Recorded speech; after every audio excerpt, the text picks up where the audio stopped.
So, kumusta mga kanoysi? Welcome back sa ating YouTube channel, Pilipinoysi. So, ngayong araw, another update naman tayo patungkol kay Kibuloy. So, ang video ito ay mula kay Algiri Vlog. So, meron itong pamagat na OMG, dito pala unang nagtago si Kibuloy. Palatandaan, andito na.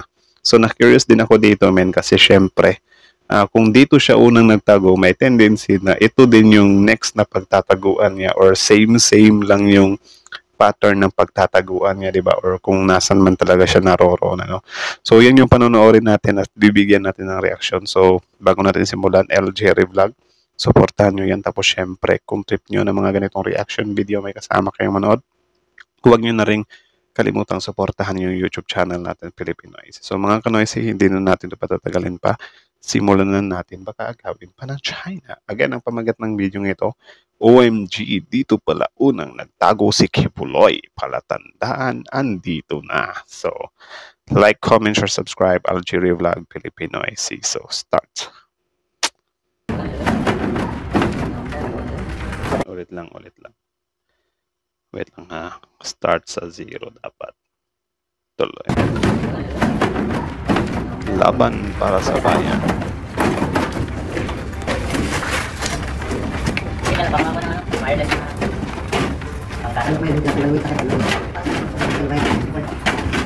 Grabe yan.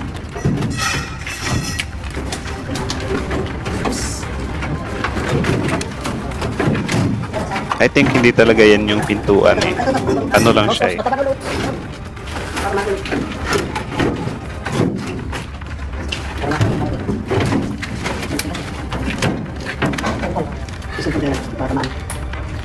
Grabe.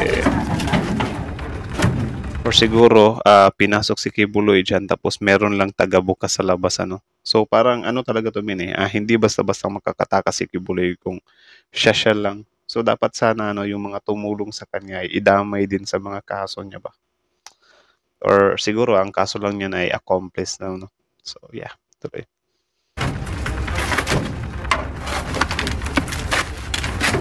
Haluin lang siya yun.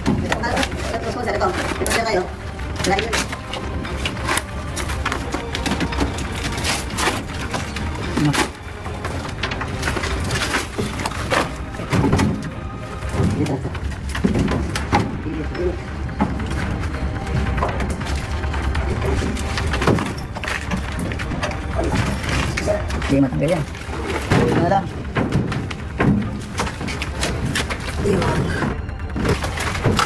Grabe. Nagkasya si Kibuloy dyan.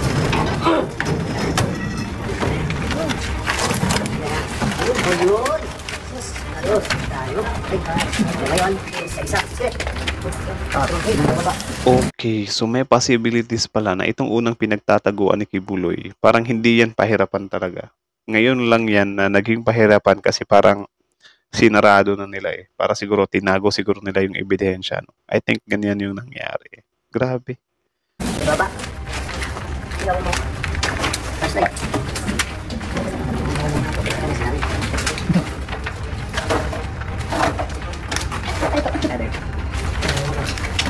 Saan ilalim? Saan ilalim?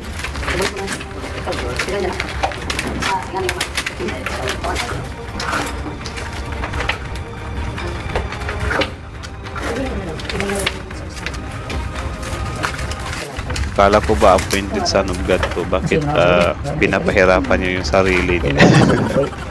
Grinder ako nila.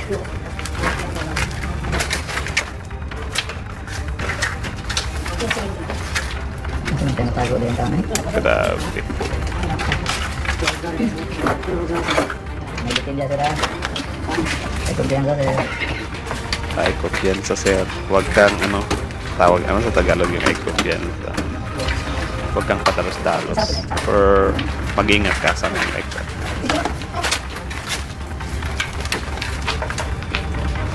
Ito rin, lalo na. Nakakatakot lang kasi dyan. Baka may some kind mga bombs or whatsoever. Or baka biglang mag-auto-distract ba. Awan ka naman. Sino sila naman ito? Ay. Uy. Tigs. Tunnel talaga. Karugtong talaga siya sa ano, KOGC.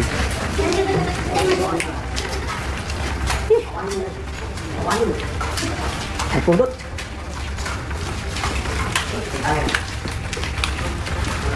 May mga tunnel talaga dyan.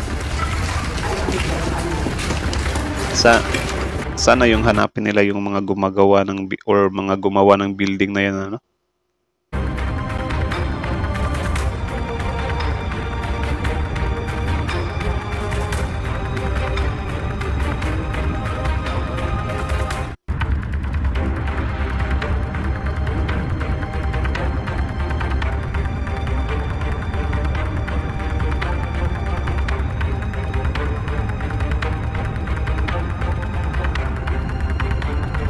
Grabe, ang lawak pala talaga ng ano ni Kibuloy.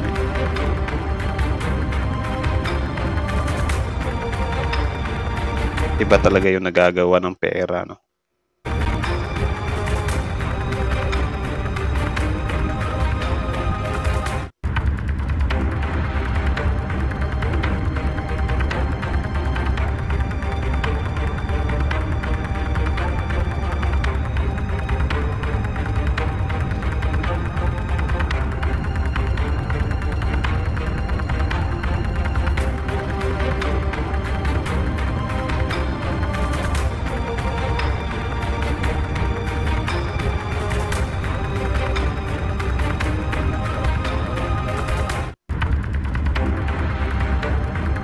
Hawak ng ari-arian niya, no? Kung pwede lang sadang i-demolish lahat para makita, gagawin eh.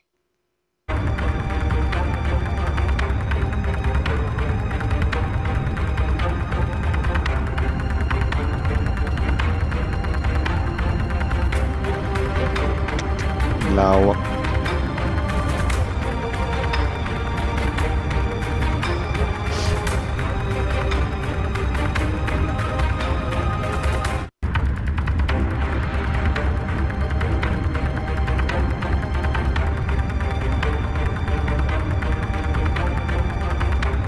Grabe.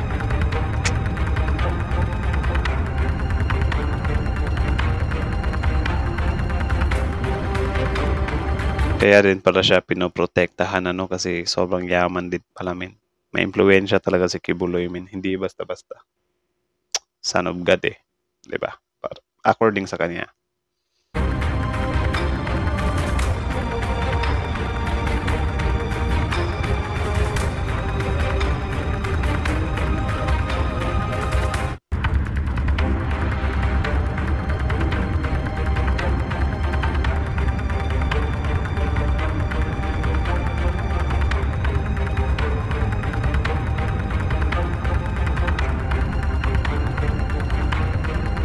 Dapat dyan gutumin eh. Pero I think yung bunker niya marami din pagkain dun eh.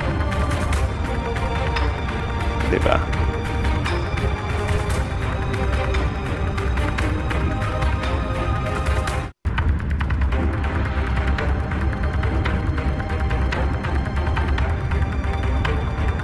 Nandyan din talaga yung mga ano, taga SMNI. Eh, sa kanya din yan eh.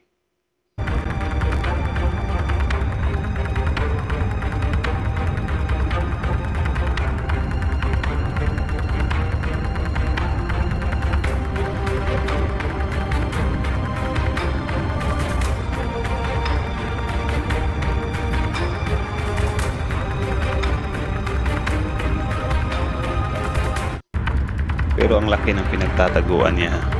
Di rin talaga basta-basta.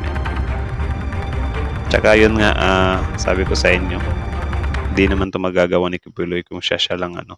Need niya talaga ng may kasama or tutulong sa kanya. Kaya yun nga, sana nga panagutin din yung mga tumulong sa kanya.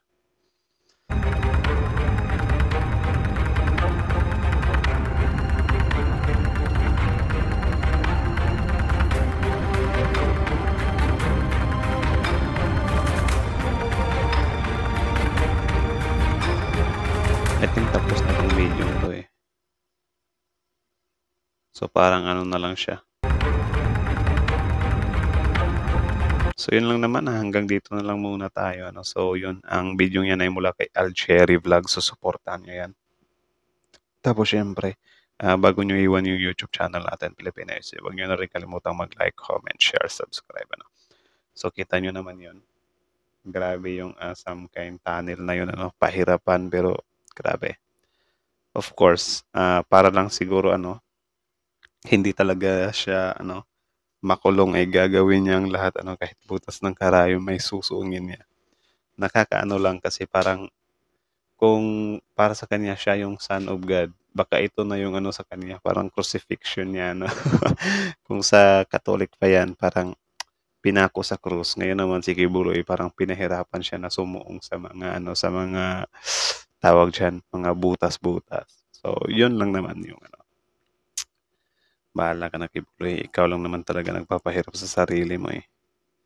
Tapos yun din, tinulungan ka din ng mga naniniwala sa iyo kaya syempre kaya din mas lalong lumakas yung loob mo without thinking na wala pinapahirapan mo lang yung sarili mo at the same time di naman yan hindi naman habang buhay yan 'di ba dadating din ng araw na parang masasakote ka rin mahuhuli ka rin lalabas ka rin kasi grabe biruin mo ha yung ni Kibuloy sobrang laki ng niya ininvest niya sa success niya ngayon, yung simbahan niya, yung wealth niya. Tapos ganyan-ganyan lang. Bigla-bigla ka na lang magtatago. Si Bantag siguro, or yung mga kasama nila, okay lang yun kasi hindi naman talaga mga mayayaman or big time yun. Pero si Kibuloy, wala na. Mas pinili niya na yung ganitong mundo na palit na palit imbis na harapin niya. Total afford niya naman ng ng mga abogado eh. It's just maybe sa sobrang guilty niya, alam niya na wala na siyang lusot dagdagan pa yung mga paratang ng US sa kanya. Kaya gano'n na lang siguro siya katakutan namin. So, yun lang naman. Kayo ano masasabi nyo dito? Comment down below. Tapos yun, pag-usapan natin yan sa comment section. So, again, hanggang dito na lang muna, guys. So, thank you so much for watching Filipino IC. So, like, comment, share, subscribe. Filipino IC is out.